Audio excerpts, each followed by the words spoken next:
Was that a lawful request? Yes. What law am I breaking by being here? You're filming car parks in this car park. And what law is that? What law is that breaking? Trespass, and you need to leave. And what is trespass a criminal matter? Is it? Is that a criminal offence? See, it's funny because when you think I'm doing something illegal, you come and accost me, but you were too busy to deal with these sorts of things 2 minutes ago when I reported an officer committing offences. I can't deal. If an officer has committed an offence, I can't deal with that. It's not on my level. It needs to go to a sergeant or higher up or our PSD. Well, so why don't you take the details, report it to a sergeant, but you're quite happy to come and accost me, but you can't deal with matters? In the reception. I don't want to go into the reception. I'm quite happy here. If you want to discuss it, if you want someone to listen... I don't want to discuss it. I've discussed it. I walked away after they left. Walked away. We've left it.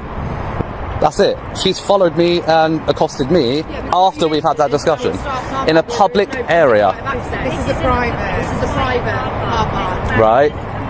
Yeah, for vehicles. I walked through a footpath that had no signage, nothing, saying no public access. It says no public right-of-way on the road sign for vehicles. A right-of-way applies to roads, not to pedestrians. The encounter begins immediately with officers questioning a man who is walking around a police station car park and looking into vehicles. They approach him and demand to know why he is there, while he repeatedly asks what law he is breaking. Officers suggest his behavior appears suspicious, focusing on the fact he is observing police vehicles. The man challenges their authority and insists he is simply walking and looking around. Early tension builds as neither side agrees on whether any offence has occurred. Officers repeatedly ask for his details, while he refuses to provide them. The disagreement quickly centres on suspicion versus lawful presence. Pedestrian footpath. There is a pedestrian footpath, no obstructions, no signage. This is a public area. Whether it's private or public property, it's a public difference. What do you want to do? What do you want to gain? Be left alone. Okay. Who are you two? Sorry, you've come in and joined the conversation. Sorry? No problem, police officers. And what's your name and badge number? 89. 89? Yep. DC, PC, DS? 89. PC, 89. And yourself? I'm DC 424. DC 424. And you're both based here? Yeah. But we're just saying, if you want, we can go over there, but we're just saying this is private property. This is a police car park. Okay. It's private property. So if you want to come back over there, by all means, we can go and try and sort out whatever your complaint is, but it's having it in our private property. Okay. We're not going to have that. So if you want to come over to the foyer, no problems at all. We can go and have a chat over there. But the foyer is private property as well. Yeah, but you can gain access. I can gain access to this. We've just been through that. We've just been through this. There's nothing for pedestrians. Why not? Things escalate as officers continue pressing him to explain his presence on what they describe as private police property. The man argues there is no clear signage restricting pedestrian access and insists he entered lawfully. Officers maintain it is a secure car park and raise concerns about security breaches.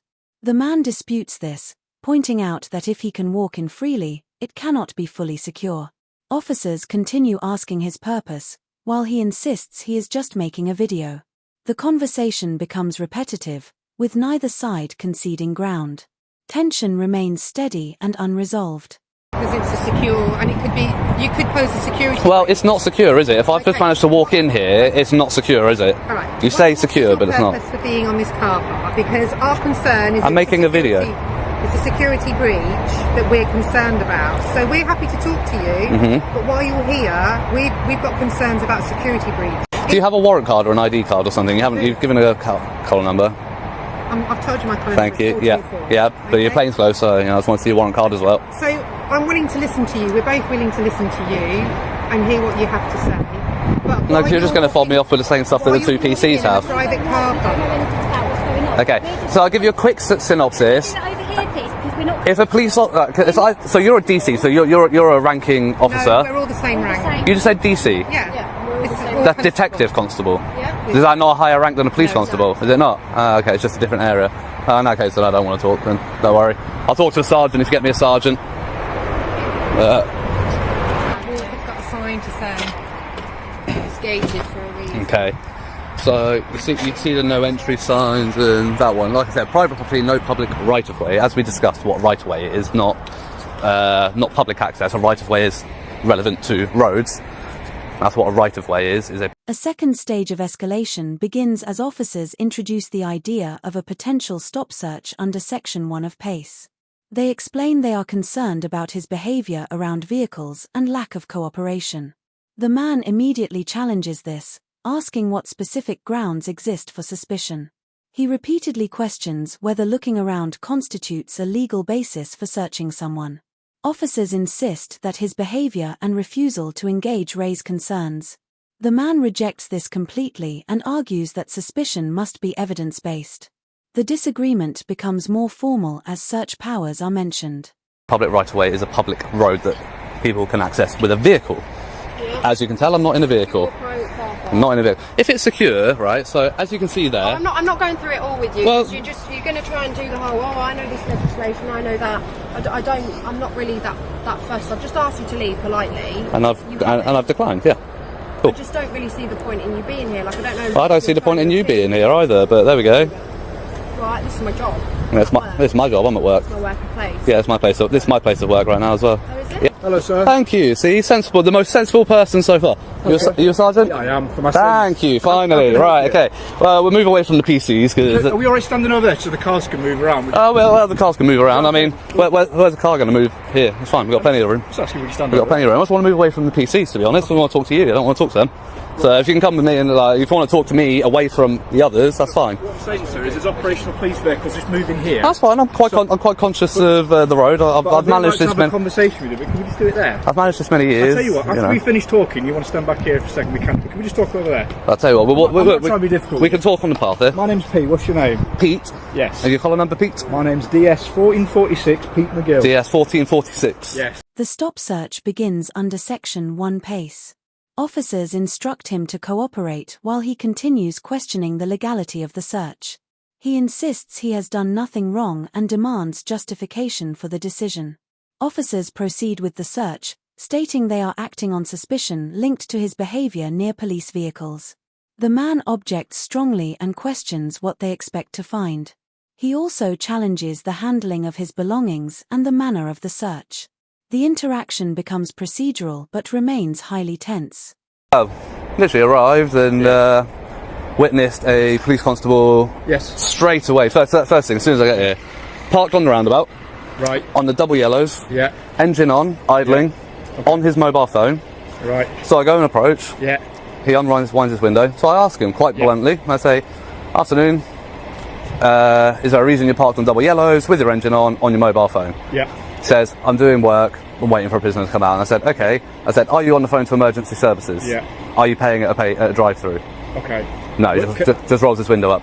Right, okay, so you're saying you've seen an officer there, they've been sat there, idling it, right? Yeah, so idling's an offence, yeah. Idling your vehicle. Being on your phone with the engine on, unless you're on the phone to 999, or paying at a drive-through, those are the exceptions to the new legislation. Yeah. Both offences. Did you introduce yourself? I didn't, no, and I'm not, no. What name would you like me to refer to you as? You don't have to give me a name at all, but... You can call me Sir, or Power. You can call me Power. Yeah. Power? Yeah. Let's go with Power, yeah. I'll go with Sir, because Power just... I didn't think you'd like it, that's why I said it, that's why I gave it as an option, I didn't think you would. Mr. Power, does that sound right to you? Mr. Power, that'd be Mr. Power. No, my ego's not that big, don't worry. Well, you've got yourself Power, you can have a little one. Right, okay. Basically, mate, you are absolutely entitled to film any vehicles you want around here, not a problem. If officers want to speak to officers, that's not an issue. The other thing I'd say is, this area of the car is a private car park. It is, So if you wanted to literally step on that pavement there and film my officers, film the cars. Yeah. During the search, the man becomes more vocal about what he sees as abuse of power. He argues that simply walking around and looking is not suspicious behavior. Officers respond that the combination of location and behavior justified their intervention. The man disputes this and insists there is no reasonable basis for suspicion. He continues to question the legality of the stop search repeatedly. Officers maintain their position and complete the search process. The disagreement shifts from physical interaction to legal justification. It's not an issue whatsoever. So, yeah, that's fine. I appreciate that. I appreciate that. So, the discussion I was trying to have with them, or trying to tell them, right? So they're saying it's secure, it's restricted. You got the gates and all that. I said, and that sign up there says private property, no public right of way. A right-of-way is a public road, Yes. right? It's not a public pavement. A right-of-way is a... This is a private. yes, premises. okay, but I'm getting to that bit. Okay, bear with me.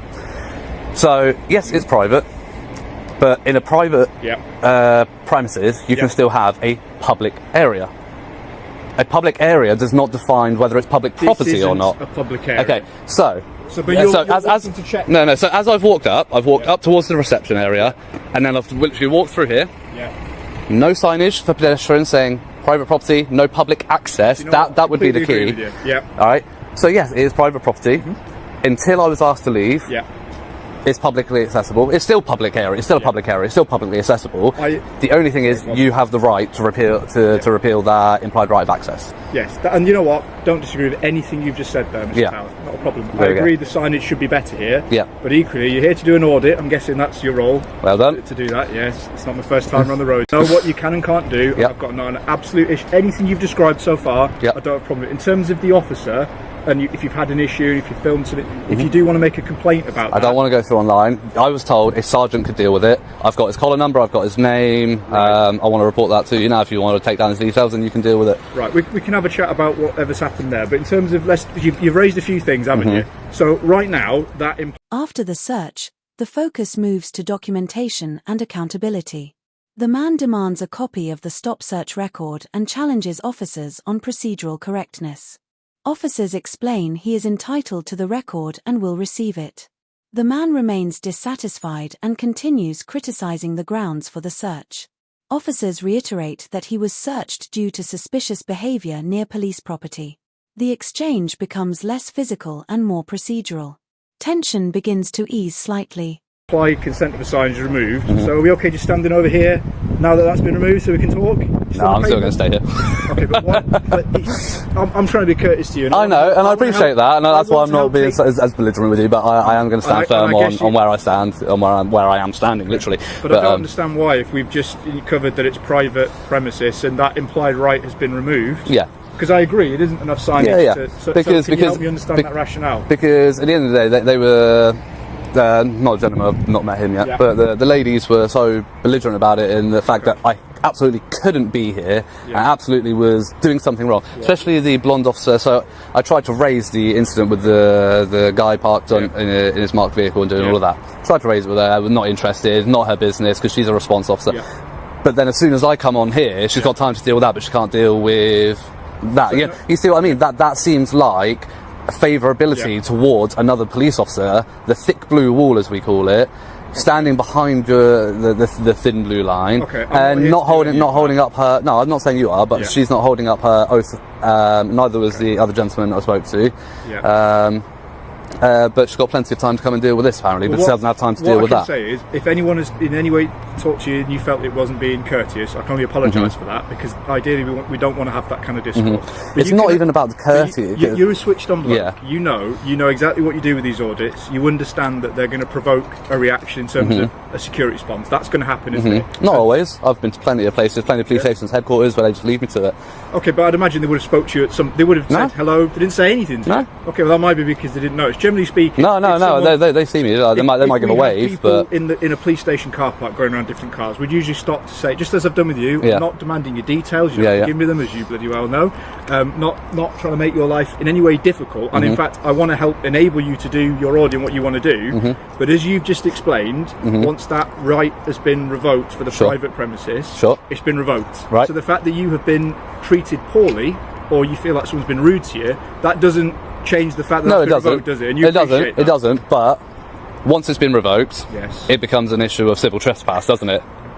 And you knew I was coming with it. You knew I was coming with it. You don't need to go down this. I'm trying to talk from a practical point of view. I know you're talking practically. I know you're talking practically. And we're stood in a disabled bay. I like to talk lawfully. Yes. Okay, so lawfully, I'm not committing any offences. You know, I know you haven't.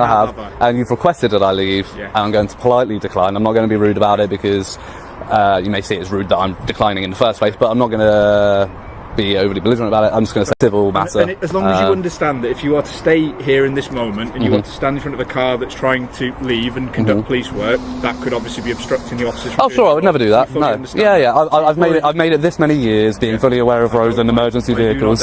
You know, I've never been hit by a car yet. So how are we rating so far? How are we doing? We had a rough start by the sounds of it on your audit. Has it improved as we're going along? I'd say sorry, 2 seconds. Yeah, you've been better.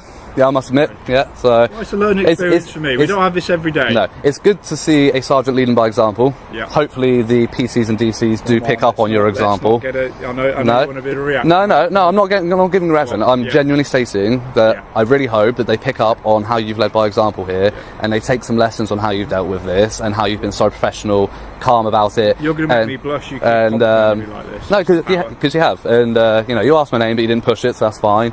But other than that, that's just for politeness. I'm not demanding details. No, exactly. How would you like me to refer to? Yeah, and that's absolutely fine. The final section becomes more reflective as a sergeant becomes involved and explains the situation in a calmer tone. He acknowledges that communication could have been handled better and attempts to justify why officers acted on suspicion. The man argues that no lawful grounds existed and insists his rights were infringed. The sergeant maintains that officers must act when behavior appears unusual near a police station. Despite disagreement, the tone becomes more professional and less confrontational. The encounter ends with both sides maintaining opposing views but without further escalation.